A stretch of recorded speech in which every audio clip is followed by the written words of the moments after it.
Assalamualaikum warahmatullahi wabarakatuh. Selamat pagi anak-anakku semuanya. Sampurasun. Wilujeng tepang deui sareng Ibu dina pengajaran Bahasa Sunda di kelas 3 pertemuan kalima. Sate acan urang diajar yuk sasarengan urang baca basmalah. Bismillahirrahmanirrahim. Materi pelajaran bahasa Sunda dinten ieu nyaeta urang bakal mikaweruh kecap rundayan awalan pa. Anu kumaha contona sapertos kieu. Nomor hiji, belit. Belit ditambihan kecap rundayan awalan pa, robih janten pabelit. Robih kecapna, robih oge hartosna. Contoh kalimahna sapertos kieu. Ucing dibelit ku tali. Ucing diikat menggunakan tali. Yang kedua, tali teh menipa belit kieu. Talinya usut ya, saling terikat. Nah, jadi kecap anu tadina belit ditambihan rundayan awalan pa bakal robih hartosna. Contoh anu kadua, amprok janten pa amprok. Temu menjadi bertemu, itu artinya. Contoh kalimatna, geus amprok jeung Toni teh. Sudah bertemu dengan Toni. Nah, anu kadua, kamari kuring mah paamprok jeung sobat baheula. Kemarin saya bertemu dengan sahabat lama. Kurang lebih seperti itu artinya.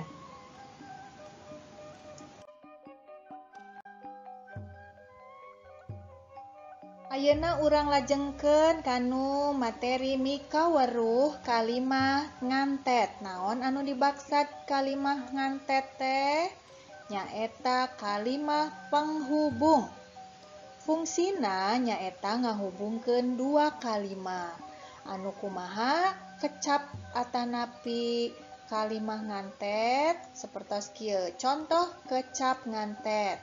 Namung, tapi, ari, kana, sareng dina.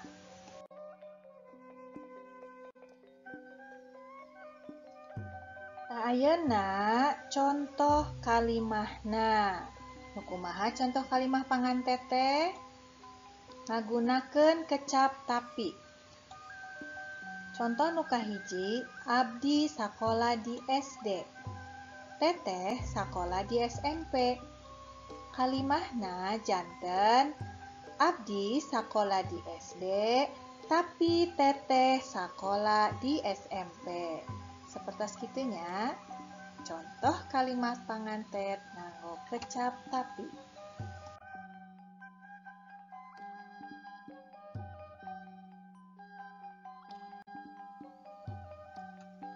Contoh salajengna nganggo kecap ari. Burhan resep kana baso. Beben resep kana sate. Kumaha kalimahna? Burhan resep kana baso. Ari Beben mah resep kana sate. Tah sapertos itunya kalimat pangantet nganggo kecap ari. Atos ngartos kalimat pangantet gampilnya tiasa pasti sadayana. Tah ayeuna urang lajengkeun kanu latihan nulis kalimah panyaram.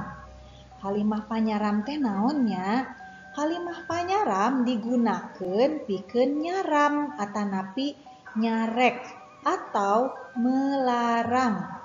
Hiji lampah atawa kebiasaan. Jadi kalimah yang menunjukkan larangan untuk melakukan suatu perbuatan atau kebiasaan.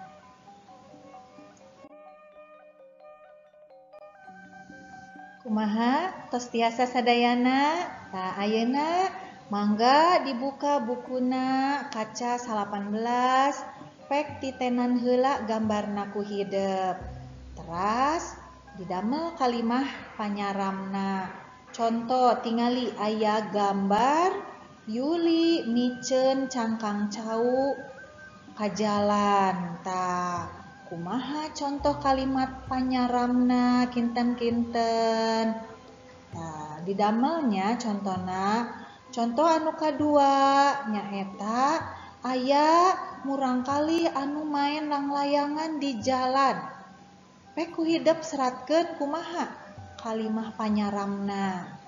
Anu katilu aya barudak anu nyoret-nyoret tembok. Kitu oge anu kaopat aya anu nonton TV tapi caket pisan nontonna. Mangga latihan dikerjakeun di bumi, di buku sewang-sewangan ngadamel kalimat panyaram.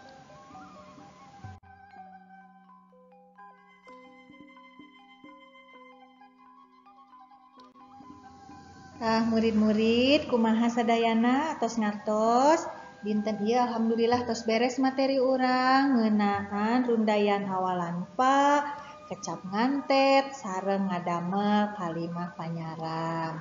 Pasti hidup sadayana tiasanya mangga dikerjakeun mung dugi dieu heula pelajaran ibu dinten ieu. Wassalamualaikum warahmatullahi wabarakatuh.